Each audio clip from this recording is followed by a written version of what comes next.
Okay, so the trip is being run by myself, Paul Reeve from Skybird Adventures, and Don Pickett Expedition. So we work in partnership. We've worked together now for the last 3 years. We ran a trip last year to Kilimanjaro with 30 odd people. We've just come back from the Inca Trail in Peru where we took 15 people, and this is our sort of third trip now. We're going to be running next year in the end of October into the start of November next year. Just a little bit about Don. Oh yeah, just a bit about myself.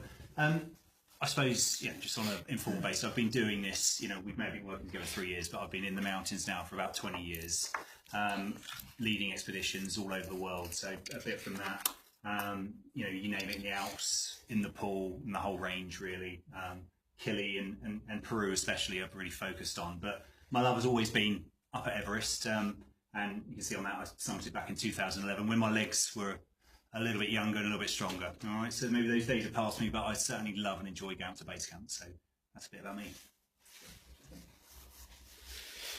Like myself, like Dom, police officer, been 24 years. So this is what I do in my spare time.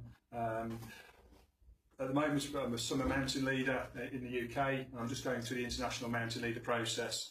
So I've done the training. I've got a winter or summer and a winter assessment to do in the Alps in the next year or so.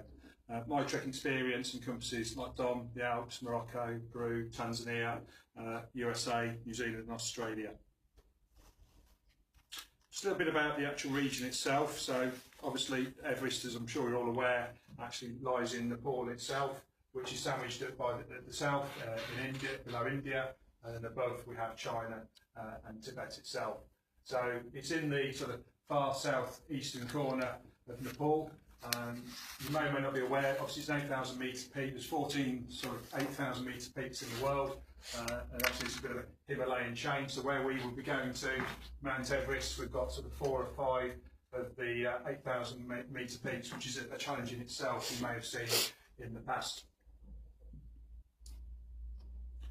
Just a really sort of quick overview of the route itself. So we fly from London Heathrow into Kathmandu, and then from Kathmandu we take a sort of a twin prop.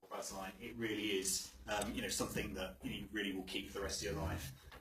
Because of that, and obviously the reason for that is that it's the sheer scale of the mountains that really you can't convey. As much as we'll try in this presentation, you can't convey just how bloody big they are. They're huge, and they're all around you. It is the biggest mountain range on earth, like Paul said, encompassing those big 14 as well. So there's no other place like it. That's why it's one of my favourite places to go and to trek. So what I'm going to try and do now is take you through a few of the just to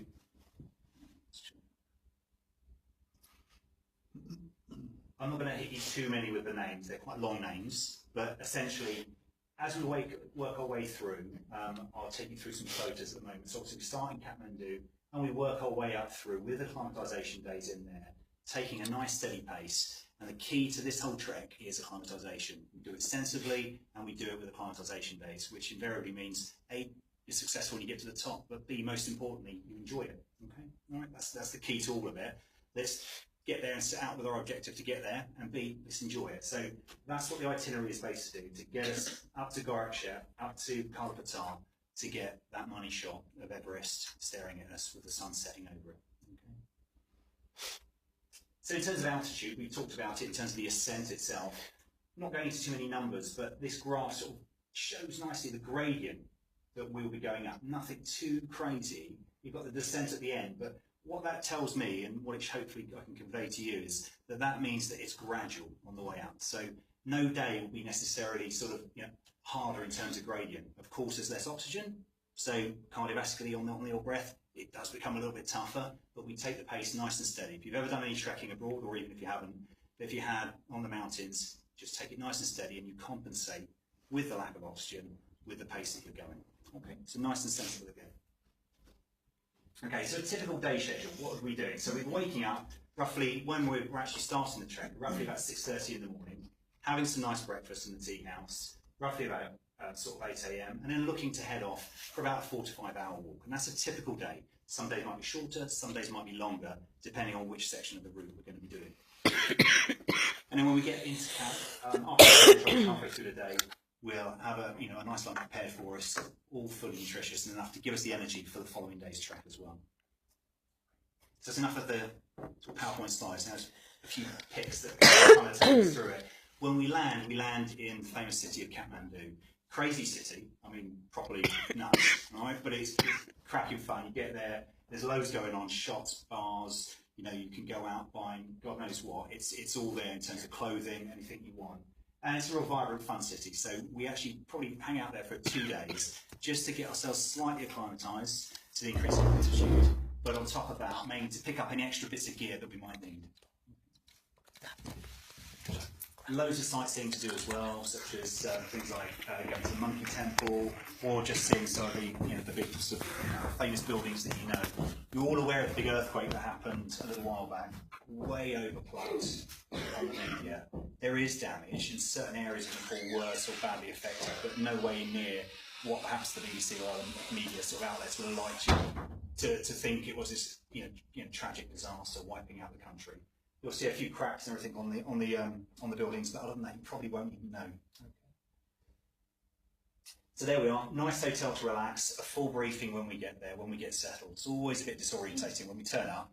We don't quite know what's going on, who everybody is. We settle down. A good trek briefing, filling bits of missing kit, and just a massive Q&A session, just so you can get all the questions answered that you need.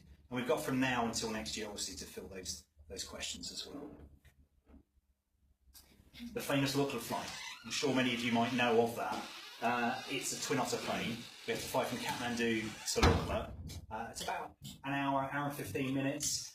Pilots like to test their skill levels by doing this. But if you go pop on YouTube, you'll see plenty of available footage.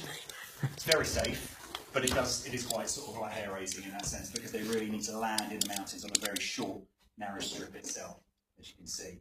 That's the plane just coming in. So there is actually a wall just there, but it's going uphill, so it gives it plenty of time to stop. Okay, but like I say, high safety record, but it's just really fantastic. And you can get on there. I'll give some advice. Sit on the left-hand side, up near the front. You see into the cockpit, almost as if you're flying the plane. And on top of that, you've got the whole mountain range right on your left as well. So really stunning. A flight, obviously, that isn't matched anywhere.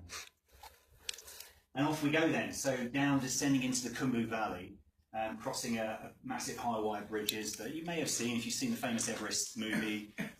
It's all real-time shot. These are the bridges that it's all filmed on, to increase access for the locals as well as us. But really sensational sort of views and experiences just even on the start of day one.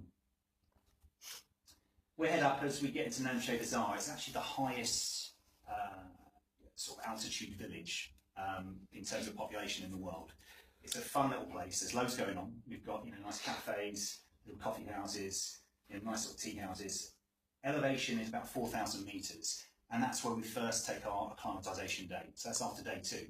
So already after 2 days, you're having a nice little break, which is nice. Okay, but there's plenty to do in the acclimatisation. One of those is going off. Anyone has a guess what that might be? No real suggestion. You've seen one before. I've seen one just like that. It is supposed to be out of a Yeti. Now, it's in a monastery, it's locked away, lots of stories and everything to go with it. Obviously, we know that it's clearly not. However, the locals believe it vehemently, and you don't say a word to the other of that, otherwise they're very upset. So there's lots of sights to see as well. We've got the Hillary School as well that's open, Hillary set up.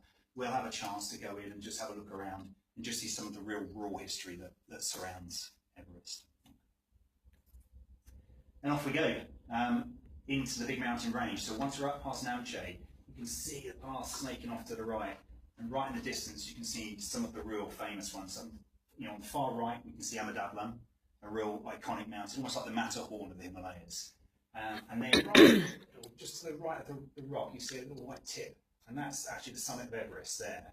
But you see a big band of rock in front of it, white rock. And that means we have to go all the way around, so it's just the start, but it gives you the glimpse of where we've got to head. And then off we go up to one of the highest monasteries in the world, Tempeshe. Beautifully situated, really big monastery, lovely tea house, amazing views.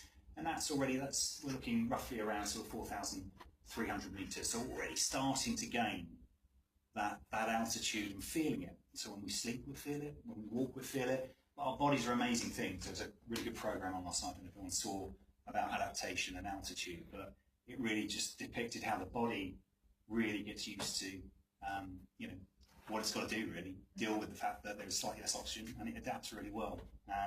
And you'll find as the days go on, your body will get really accustomed to where it's at. Okay, then on to the village of Dingbashay.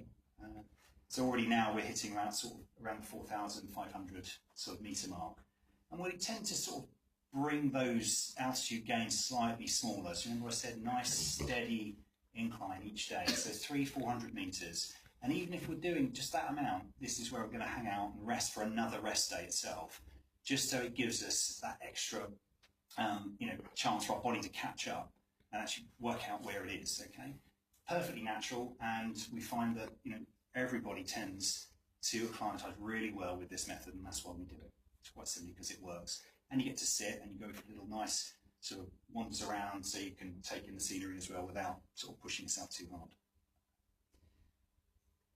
And then again, elevations up to the next sort of village just before we enter into the main amphitheatre, which is the Everest and the big mountains, which is Loboshay, which is at 4,700. And then we enter into Gorakshet, which is the last, if you like, tea house before Everest. And then for those that want, I suggest to everybody, we take the final walk up to Kala Patal. Okay, so it is a summit peak, perfectly trackable. Okay, so no skills necessary, and that's where you get all your money shots from. Okay, so not from behind, that's for Maury, but this is where you'll stand, and you'll be looking out to where I'm looking now. So you can look at all the greats, the big famous photos that you've probably seen, you know, in books, since like, you know, since from Mallory through to Hillary, through to the Everest movie, through to any informational film that you've seen. This is the view that you'll be seeing, looking at all the greats from the North Col, looking onto Mount Everest itself, the South Col, the South Summit, Nuptse, the Khumbu Icefall, Everest Base Camp. This is what we call the money shot. Okay, you're up there, really looking at the whole vista of the mountains before you. Everest Base Camp itself, it's always moving. It's never, there's no set place where it is. Okay? It's just tents essentially where they set up each year in order to try and summit Everest. We will obviously go there and have a look. What's there at that time of year? Who knows? There could be an establishment. But either way, we do get there, and there's a set area where they would pitch, and there will be something there. But from there, surprisingly, you can't actually see too much because you're right in the face, if you like, right up against Everest itself. So the best views by far up Kala Patal, but we do both to give you the full experience. And amazing sunsets, you know, it's just like we're going at a good stable time of year, guys, you know, there's no point. We're pretty hardened, you know, we live in the UK, we deal with some pretty rubbish, you know, weather.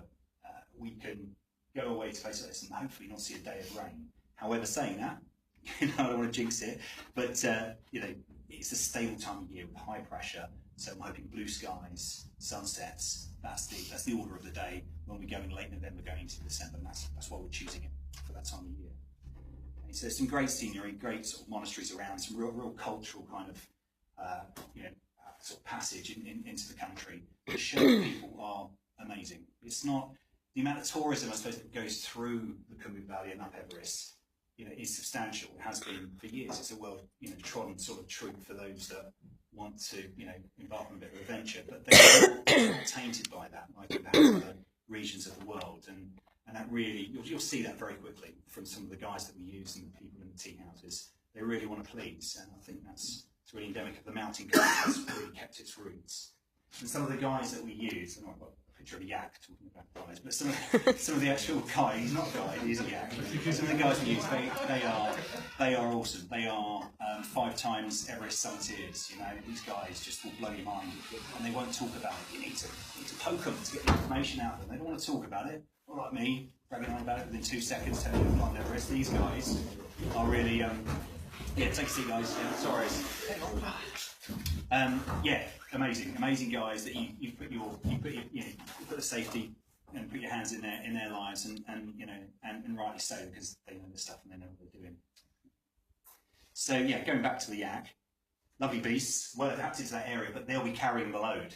Okay, you go to certain places around the world and you get porters. There are porters in the pool, but we've got these yaks do a large part of the weighing. So the bulk of your bands will be moving along, okay, with on the back of these beasts. Doing it for charity, do it for yourself. Obviously, get your banners, get your photo shots, and obviously with Everest going on the back.